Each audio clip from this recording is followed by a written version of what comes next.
Olá, turma, bem-vindas e bem-vindos à disciplina IF 036, Laboratório de Física 1.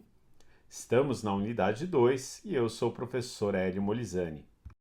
Esta é a aula 2 da atividade 6 e falaremos sobre aplicações das leis de Newton. Nas aulas anteriores, falamos sobre força-peso, força normal, forças de atrito e hoje falaremos da força de tensão. A força de tensão também é chamada de tração ou simplesmente tensão ou tração.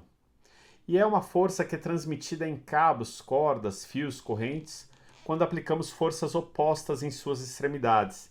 Então, quando esticamos, um objeto, quando puxamos esses objetos pelas extremidades, surge aí uma força de tensão nesse cabo, nesse fio. Para exemplificar, eu trouxe aqui a imagem de uma lâmpada pendurada.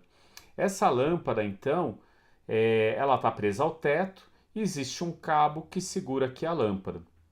Portanto, sobre essa lâmpada surge uma força-peso vertical para baixo, para o centro da Terra. Só que esse objeto ele não está caindo, ele está parado. Então, se ele está parado é porque tem que ter uma força no sentido oposto, segurando esse objeto, e essa força surge no cabo. Em toda a extensão do cabo surge essa força que nós chamamos de tensão ou tração. Então, toda vez que a gente tem um objeto estático, a força resultante é sempre nula. Vimos isso no caso da força normal e da força-peso. Aqui, no caso, não é normal porque esse objeto não está apoiado sobre uma superfície, mas ele está pendurado por um cabo.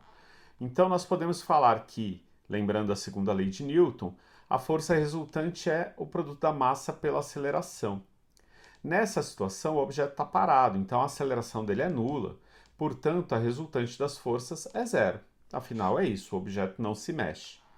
Então, quando nós falamos de tensão num cabo, que prende um objeto que está aí parado, estático, nós podemos falar que a tensão menos a força-peso é igual à força resultante, lembrando aqui da resultante das forças. Mas acabamos de ver que a força resultante aqui é nula. Então, a força de tensão menos a força-peso é igual a zero. Portanto, nessa situação especial aqui, nós falamos que a força de tensão é igual a peso, a força-peso. Quer dizer, já vimos isso de forma muito óbvia anteriormente. Mas o peso nós vimos que é massa vezes gravidade. Então, o valor da tensão nós podemos falar que é massa vezes a gravidade. Vamos agora ver uma situação um pouco diferenciada aqui e mais complexa. Imagine que eu tenho dois corpos, M1 e M2, aqui de massas M1 e M2, unidos por um fio. Só que aqui o corpo M1 está sobre uma superfície plana sem atrito, enquanto o corpo de massa M2 está pendurado. Então, se a gente analisar essa situação e desprezando qualquer tipo de atrito, então desprezem qualquer força de atrito aqui nessa roldana, qualquer influência da roldana sobre o movimento, qualquer influência do ar e nem atrito sobre o plano. Nós podemos analisar e colocar as forças que atuam sobre os objetos aqui. Vamos começar então entendendo que o objeto nessa situação, como não tem atrito, ele vai se movimentar aqui na direção M2 para baixo, o bloco M2 vai para baixo, enquanto o bloco de massa M1 vai para a direita. Então, quais são as forças que atuam em cada um dos objetos? Sobre o corpo de massa M2, existe uma força aqui que nós vamos chamar de peso 2, que aponta para baixo. Em contrapartida, tem um fio, um cabo, que faz uma força contrária aí de tensão, que é a força de tensão no fio. Essa mesma força de tensão que segura, de certa forma, o objeto de massa 2, ela também puxa o objeto de massa 1 para a direita. Então a gente tem a mesma intensidade, a mesma tensão, porque a gente está falando do mesmo cabo. O corpo 1 também tem a força-peso, que puxa ele para baixo, só que como ele está sobre um plano, surge uma força normal para cima. Então, sobre o corpo 1 existe a força-peso 1, a normal 1, que de certa forma se cancelam, se compensam, mas existe a força para a direita de tensão, por isso que ele se move para a direita, uma vez que não tem atrito, não tem nenhuma força para a esquerda. Então, a gente pode analisar, baseado na segunda lei de Newton, lembrando que a força resultante é massa vezes aceleração. Vamos analisar a força nesses corpos, então. Vamos começar com o corpo 1. Então, qual que é a resultante das forças sobre o corpo 1 que está sobre a superfície, né? Ele tem aqui a força normal e a força peso, elas se cancelam, uma cancela a outra, o objeto não se move na direção vertical.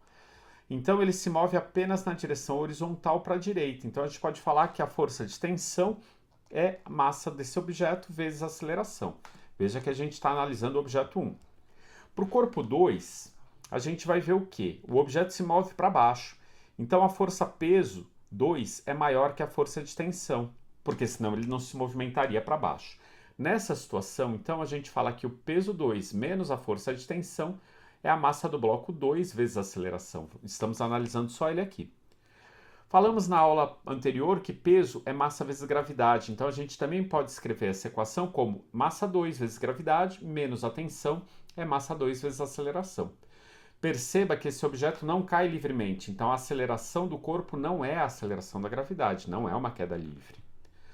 Bom, vamos olhar um sisteminha então de equações. Nós temos duas equações aqui onde eu falo que a tração é massa 1 vezes a aceleração e m2 vezes a gravidade menos a tração ou a tensão é a massa 2 vezes a aceleração. Somando essas duas equações aí, nós temos que m2 vezes g mais t menos t, ou seja, o t se cancela, é igual a m1 mais m2 vezes a aceleração. Chegamos num sisteminha de aceleração aqui. Isso implica em duas coisas importantes. Nós poderíamos usar esse exercício para determinar o valor da gravidade, como fizemos na aula da queda livre.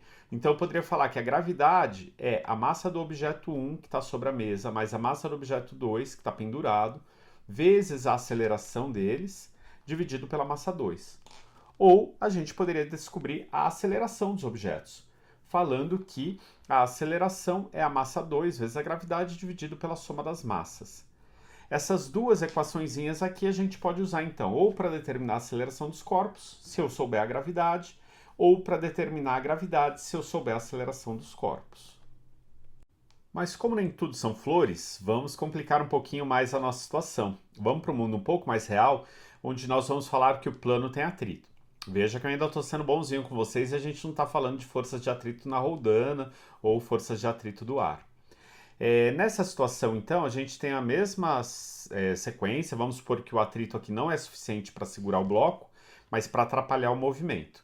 Mas ainda existe um movimento aqui do bloco 2 para baixo e o bloco 1 para a direita. Então, se a gente analisar as forças, vamos ter a mesma situação anterior. O bloco 2 com uma força peso que puxa ele para baixo e uma força de tensão no fio que atrapalha o seu movimento. Sobre o bloco 1 existe uma força de tensão para a direita, que é a mesma tensão que atua sobre o bloco 2, e também existe ainda a força peso para baixo e a força normal para cima, exatamente como no exercício anterior. Só que agora, como tem atrito, esse objeto tende a se movimentar para a direita, e a força de atrito é uma força que se opõe ao movimento. Portanto, vai surgir uma força de atrito aqui, verdinha, que eu coloquei, que puxa esse objeto para a esquerda. Então, agora a gente tem um elemento a mais aqui, que é a força de atrito. Vamos analisar novamente, então, baseado na segunda lei de Newton, onde a resultante das forças é a massa vezes a aceleração do conjunto. Olhando o corpo 1, então, agora, diferentemente, nós temos que a força de tração é maior que a força de atrito, porque o objeto se movimenta para a direita. Então, a tensão menos a força de atrito é a massa do objeto 1 vezes a aceleração. Eu poderia até isolar a força aqui de tensão, ou poderia simplesmente falar que a força de atrito é μ vezes m1 vezes g. Então eu ficaria aqui com essa força tensão menos coeficiente de atrito vezes a massa 1 vezes a gravidade e a massa 1 vezes a aceleração. Para o corpo 2, a gente segue com a mesma coisa que nós tínhamos no exercício anterior. Peso menos atração é a massa do bloco 2 vezes a aceleração. Ou poderia falar também que massa 2 vezes gravidade menos a tensão é a massa 2 vezes a aceleração. Assim como fizemos anteriormente, né? E aliás aqui isolando essa segunda equação, nós podemos falar que a tensão, então, é a massa vezes a gravidade menos a aceleração. Se vocês isolarem esses termos aqui, vocês podem isolar também o M2 e chegam nessa conclusão que a tensão no fio é a massa do bloco que está pendurada vezes o valor da aceleração gravitacional menos a aceleração do conjunto. Então, se você souber o valor da gravidade e o valor da aceleração, você consegue descobrir a tensão na corda. E aí, elaborando o sisteminha de equações, então pegando as duas equações anteriores aqui, eu posso falar, né? Tensão menos μ vezes M1 vezes G é igual a M1 vezes A. E M2 vezes G menos tensão é igual a M2 vezes A. Então, fazendo o sistema com essas duas equações, as tensões aqui a gente cancela, fazendo a soma desses dois sisteminhas. A gente vai ter que M2 vezes a gravidade menos μ vezes M1 vezes gravidade é igual a M1 mais M2 vezes a aceleração.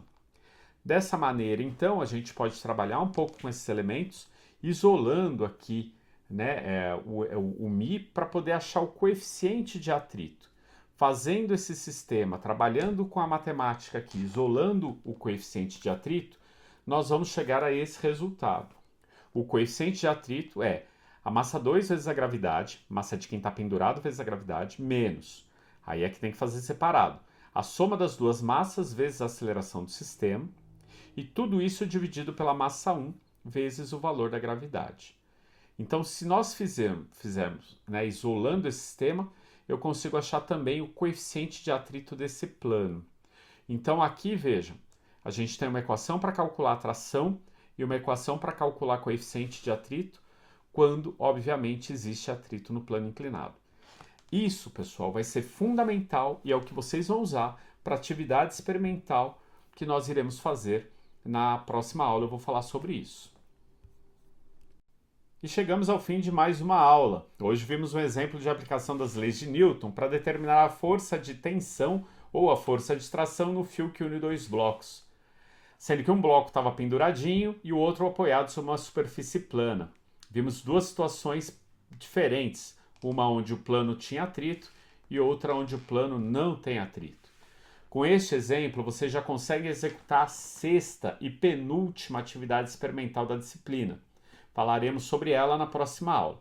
Bons estudos e até mais!